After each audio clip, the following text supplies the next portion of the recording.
everyone, welcome back to the channel. Today I wanted to talk a little bit about this resin set I've got here from Zactomodels. And this is the MiG-29 correction and upgrade set for the Trumpeter 1/32 scale kit that's been released not too long ago.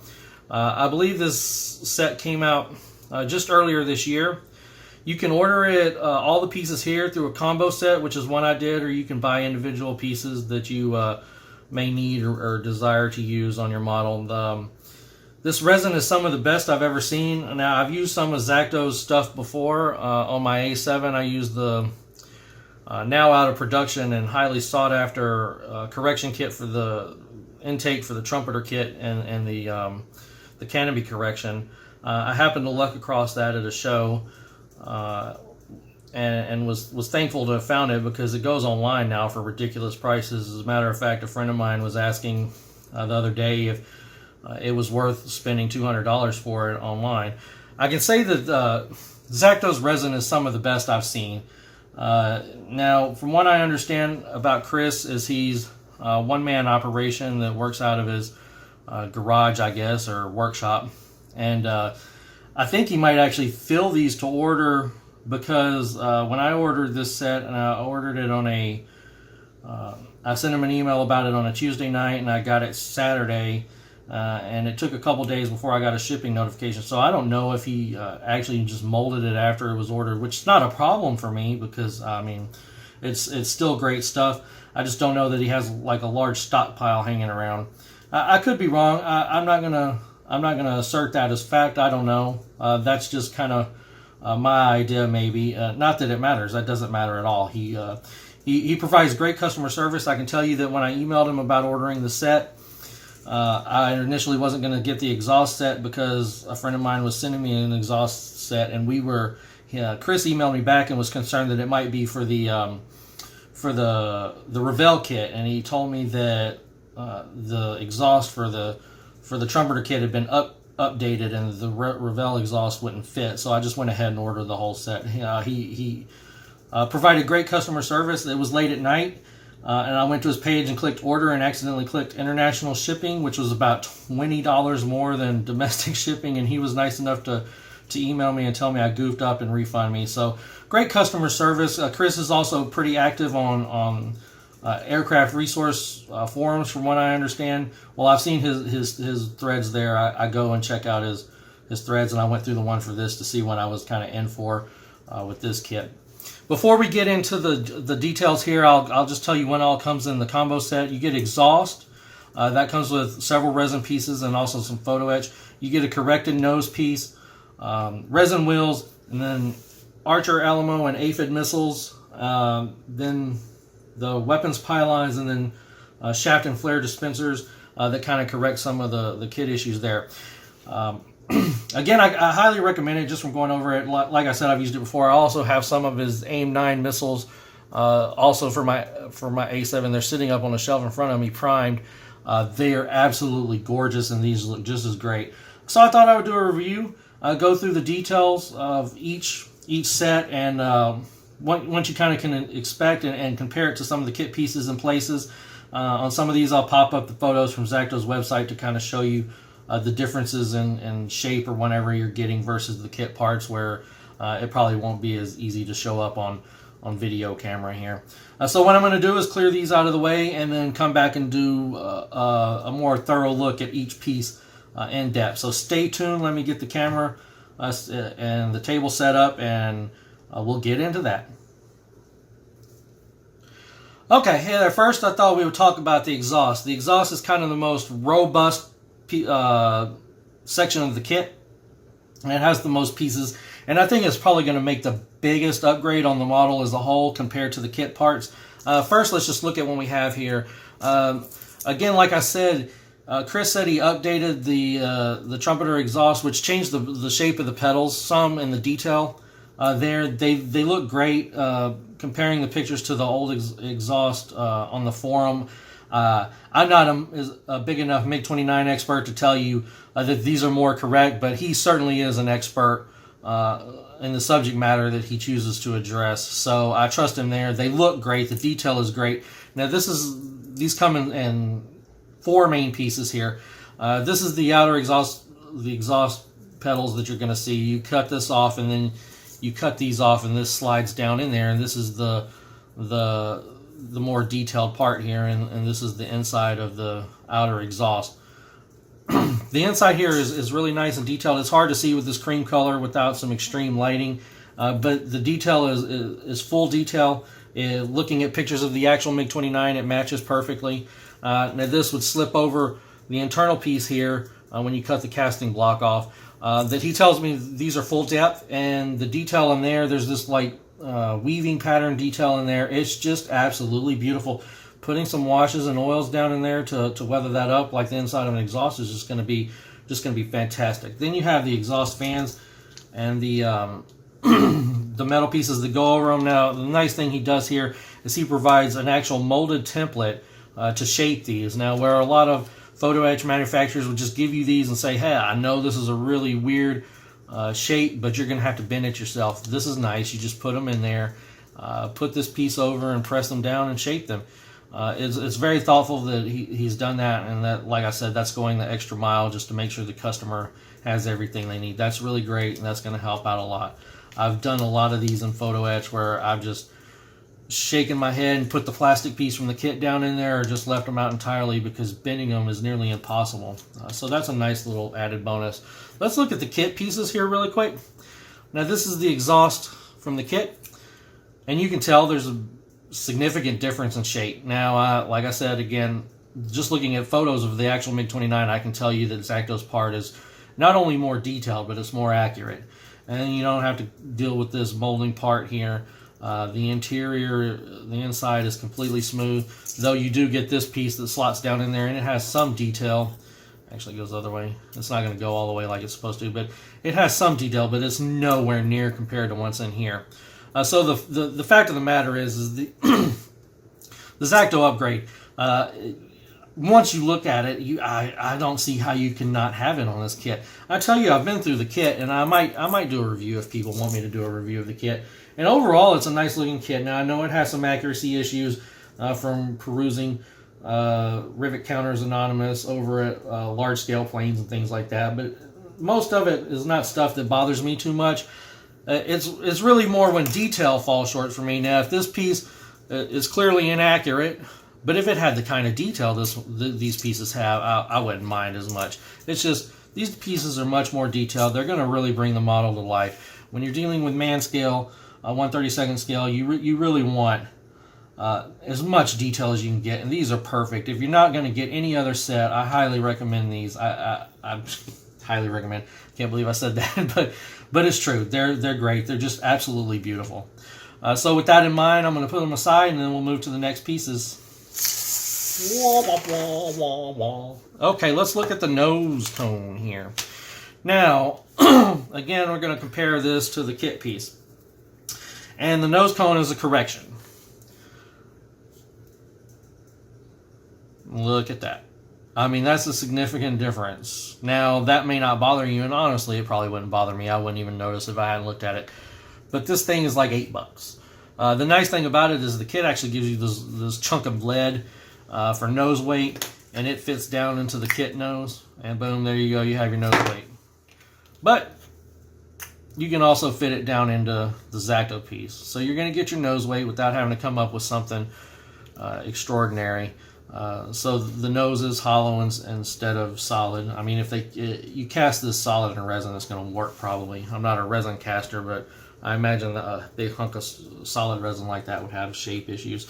The way it mounts, and I'm not really pulling the instructions out and looking at the instructions. I'll pull one, well, just to give you an idea of what Zacto's instructions look like. They're all like this. I don't want to go through each and every instruction, but he gives you instructions for each set. I mean, the missiles and everything, and written details telling you how to do, how to assemble them, and giving you warnings about what to look out for. Now, if you look on the Zacto website, you'll see comparison pictures between the nose cone and the kit cone, and I'll probably put that up in the corner here. But you use this plug here, and it goes into the kit pieces, and then the nose sets over it. But you end up with a gap here. because what happens is the kit nose apparently is not rounded out enough. It's a flatter profile than it's supposed to be, so you end up with this little gap here. And I've already looked at the kit pieces and tell you it's just going to be a matter of filling. There's no engraved detail here that's going to have to be replaced. It's just a matter of filling it and rounding it out, because this piece actually separates the nose cone to make it to make it a more round profile to match up with the resin nose here. And I knew that going in. That's just going to be a matter of putting some probably epoxy putty into there and just smoothing it out. I'll make a video when I do this, because I'm sure that's something people are going to be concerned about. But again, I just want to give you an idea of the instructions. He gives you good instructions for each piece. They tell you everything you need to know about installing onto the kit part. Going on from that, you have the resin pitot tube here, and I was a little concerned looking at the pictures of this part online and like, oh my gosh, is that going to be molded onto the nose? Because if it is, I'm going to 100% for sure break it. But it's not, and it's resin, and it's thin, and looks to be in scale as far as thickness. So I'm going to try to go with it. If I end up breaking it, I'll just order the master part. But I'll end up putting that on very last, like always, because if I put that on in the beginning of the build, it's going to break. But there's no reason it shouldn't be able to slip on. So that's the nose. We'll move on to the next pieces here, and those are pretty straightforward. I didn't dig through the kit parts to find the kit wheels, but I can tell you they're not going to be as good as these. Resin wheels and a resin injection seat are always my minimums on models these days. The detail is great. You have the tread detail in there, and then the sidewall detail. You have the I'm clumsy today. It's probably virtually impossible to see on the camera, but it's not Goodyear, but whoever Russian Goodyear is molded on there. The wheel details, the size and all, and then the sidewall detail is molded on. Same for the front. You have the casting where he's obviously cut the casting parts off before he packages them, just to save you a little time. And they are weighted, so they have their flat spot. And then they have the valve detail here, which is molded. And it's going to be hard to see, but these have hose wiring or hydraulic line or whatever connects to these. And he shows you in the instructions how to loop those. And they actually have the holes molded in. You're not going to have to drill the holes to attach those, or just precariously glue them to the end and hope they stay. There is a little bit of what I guess is flash there, but these parts are really small. That'll be easy to clean up, no big deal. Not much to the wheels. They look great. Next here we'll move to the shaft and flare dispensers. Again, I'll probably put the picture up in the corner from his site comparing these to the kit parts. The nice thing about his site is he puts a wash over the pieces so you can see the engraved detail. It's really hard to see on camera the engraved detail in these cream colored pieces, but it's there. And it's exquisite. It's just as fine, if not finer, than the kit pieces. The thing with these is they're more accurately shaped. And generally this might not be a piece that I would be too concerned about, except I'm getting the set, and if you buy all the pieces, you get a pretty significant discount to buy them all in one set instead of individually. So what the heck, might as well upgrade them. They look good, easy enough install. You're just going to remove the casting blocks, and then they slot into some slots on the top of the fuselage there. Nothing huge to write home about on that. Okay, 1 second, and then we'll get to the pylons. I will pull out the pylon instructions here. I think there's a couple of pages. No, that's just one. Okay, you have the 3 different pylon types: the APU 60, 73, and 470. And then this little stub pylon, which is optional. And this is the set. There's nothing to these except cutting them off the block and putting the right missile on them and installing them. I will take them out. There's quite a few in this little bag, so we'll take them out and look at them. Ooh, little stubbies. And again, if you look on his site, you can see that the detail the rivets and panel lines are all really nicely done. There's just a little bit of mold flash on there, no biggie. Now you can see release agent or molding lube or whatever it is. I can physically see it on this part. And as he recommends on the instructions, wash these with soap and water, which you generally don't have to do with plastic these days, but I'm certainly going to do that with these. I've never had any problem with primer and paint sticking to the Zacto stuff if you wash it really good. One thing that I found that works pretty good for primer over resins, believe it or not, is this Mr. Metal primer. If you want to grab some of this is just a quick tip. You spray it over the bare primer after you've washed it and put it in place, and then put your regular primer over it, Mr. Surfacer, Stynol Res, whatever you use, and that generally helps. That Mr. Metal primer etches into this resin just as well as it does metal, apparently. These are quite nice. I really like the look of them. They look a lot better than the kit pieces if you compare the photos against the kit pieces. So they were definitely worth it because up next, and we have the best part by far of this set is the missiles. But the pylons look great. You get all three separate ones, and then you get instructions for where to put them. Now, I think you just drill out the holes as on the kit, except for the APU 470. You have to drill out a different hole and probably fill the one that's you don't need. That is if it's pre-drilled. I don't know if it's pre-drilled on the kit. We'll see. Let me shove these back in the bag, and like I said, I'm really happy with these pieces. These pylons mixed with the weapons are really going to set the kit off. I'm telling you, with the jet build, especially in 132nd, you can make it or break it with the ordnance, and the pylons are just as important. I can't get these back in there. He had them all in there, and go figure. I'm going to set them aside so I'm not screwing with that for the next 10 minutes on video. Now we're going to look at the missiles, and like I said, I'm not a MiG missile expert, so I'm not even sure which one is which, so we'll grab the instructions here for each one. Aphid, Archer, and this is the Aphid, Archer, and Alamo missiles here. Okay, so we'll start with the Archer. Archer is the big one, right? That's the big one. The biggest one. I think so. No? So I'm a real dummy. Anyway, you get instructions for each one. And he does recommend, and then this is the one thing about his weapons, is they don't come with stencils, but thankfully all the weapons he does offer, like the AIM-9s and these here, you can get stencils in the aftermarket for. And Vegemite makes a stencil set for the MiG-29 that has weapons, missiles, or missile and weapon stencils on them. So I would highly recommend grabbing that set. I don't have it yet, but I have it on the way. That set for the stencils, because these things are really, really lovely. And if you don't put the stencils on them, they're not going to look as great, in my opinion, because the stencils in this scale really, really bring things to life, even if they are kind of tedious to apply.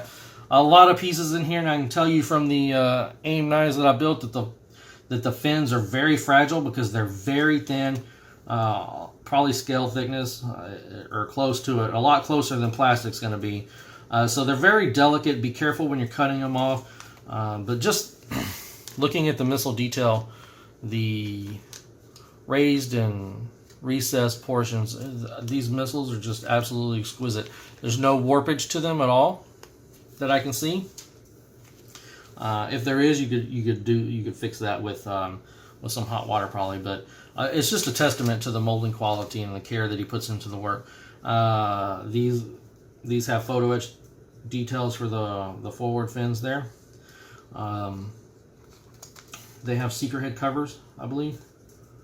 I know the AIM-9s did. I'm not sure if that's what these pieces are or not. Like I said, I'm not an expert on MiG-29 pieces, but they're just lovely, lovely detail. What I'm gonna do for attaching these to the pylons and the pylons to the model itself, or get some earth magnets and do earth magnets. I haven't done those yet, but a number of people, colleagues and peers of mine on Scale Modelers Critique Group have been doing that. I'm going to need some bigger ones than the ones I ordered for 1/48 scale, but my understanding is if you drill out a little hole and mount the magnet, and then if you put some pins, it'll stay in place, and that helps with breakage, especially if you have to transport it or ship it. But that's what I'll be doing with these, and I'll probably be making a video. I'm going to try to do more videos along the build process, specifically with using these pieces and how to integrate them into the model, because I know a lot of people, when they're using resin sets and they're faced with challenges when they're not just drop fit, that it could be helpful to give them a resource. Sometimes you can find it online, especially with Zacto. He has his own section on ARC where he has threads for all of his sets, which can really help you. If you have this set or any of his other sets, go there and check it out, and you can get kind of an idea of how they fit and how they go onto the model. That pretty much wraps it up for the sets, the overview and review of them. I really like it. I'm looking forward to using them. They're going to add a lot to the model, and I can certainly recommend them if you're going to be building the MiG-29 yourself. You should certainly grab them. I mean, altogether they're more than the kit itself, but they're really going to kick the kit up a notch or two. Especially the missiles. If you're only going to pick a few sets, I'd say the exhaust and the ordnance for sure. These missiles are pretty big, and they make a pretty big visual impact on the model, so it'll be cool to hang them under the wings. The tires are exceptional. You know, I always recommend resin tires. I'm just gonna sit here and end up recommending the whole set. But yeah, if you're just gonna buy one, I'd say the exhaust. Just a couple, I'd say the missiles. They're all really great. But the next time we see this stuff, it'll be put in use on the model.